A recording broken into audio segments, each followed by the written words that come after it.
My name is Peter Goetje. I'm a director of the Nordic Cochrane Center in Copenhagen and professor of research design and analysis at the University of Copenhagen. 2 years ago, I found out that our prescription drugs are the third leading cause of death after heart disease and cancer. Our drugs kill around 200,000 people in America every year, and half of these people die while they do what their doctors told them. So they die because of the side effects. The other half die because of errors. And it's often the doctors that make the errors, because any drug may come with 20, 30 or 40 warnings, contraindications, precautions, and so on. No doctor in the world knows about all this. So they give patients drugs that they should not have given them, that interact dangerously with other drugs or food items or so on. And then the patients die. That's the other half. So the other thing I found out 2 years ago was that much of what the drug industry does fulfills the criteria for organized crime in US law. And they behave in many ways like the mafia does. They corrupt everyone they can corrupt. They have bought every type of person, even including ministers of health in some countries. So there is a huge amount of corruption.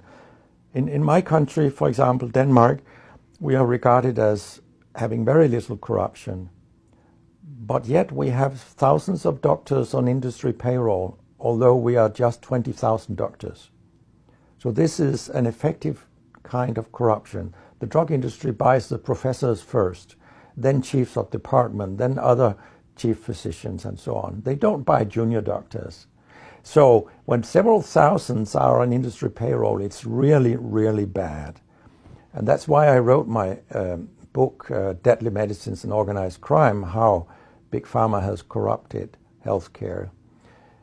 I hope to convince patients not to take so many drugs, because so many die from the drugs they take. In my country, people take so many drugs that every single citizen can be in treatment with 1.5 drugs from they are born till they die. This is incredible. And drugs are not that helpful. And they kill very many of us. We know that. That's why drugs are the third major killer after heart disease and cancer. So what we need in the coming years is to take far fewer drugs than what we do currently. If we did that and we were careful, then we could live longer and live better lives. Because drugs have many side effects, and patients often don't realize that when they become worse, that it could be a side effect of the drug, which they continue taking because that's what their doctors tell them.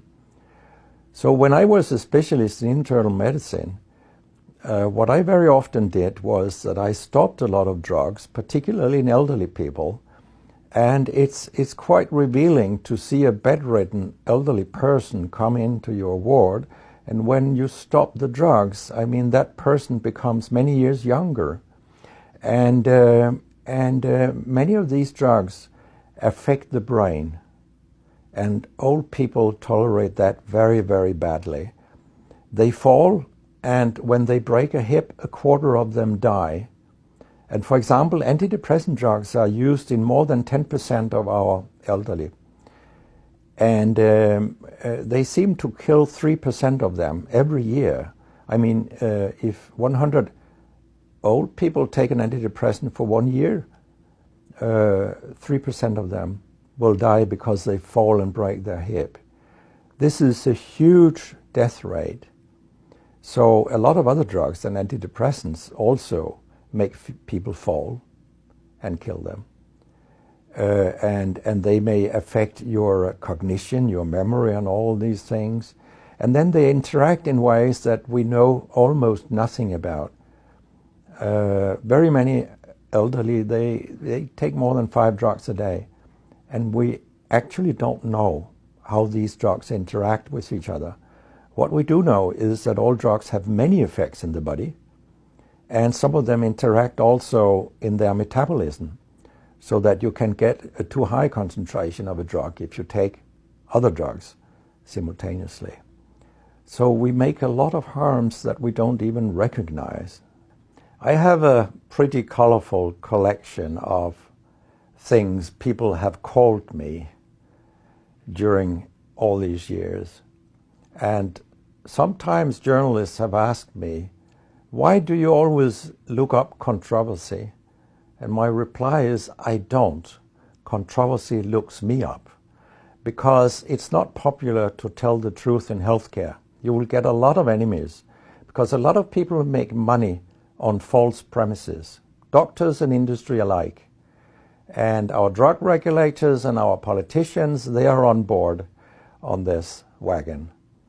So very few people are independent of money in healthcare.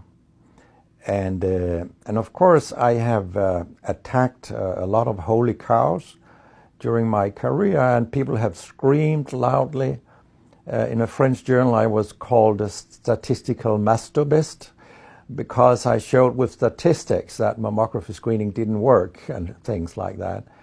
And I was even accused of scientific misconduct by the Association of the Danish Pharmaceutical Industry, which was completely ludicrous.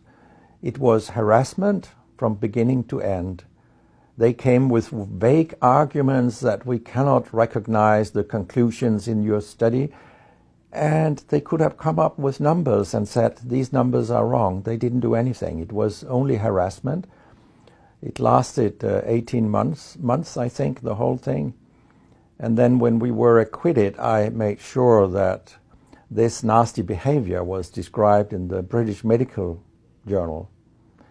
So after that, they haven't come so much after me, the Danish drug industry.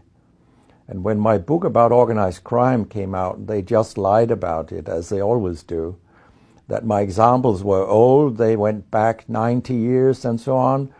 But, you know, where I demonstrate that what the 10 biggest companies do is organized crime, these examples, they were from within the last 10 to 15 years. That's not old examples. And the crimes have increased because when crime pays, you will have more crime. That's how capitalism works.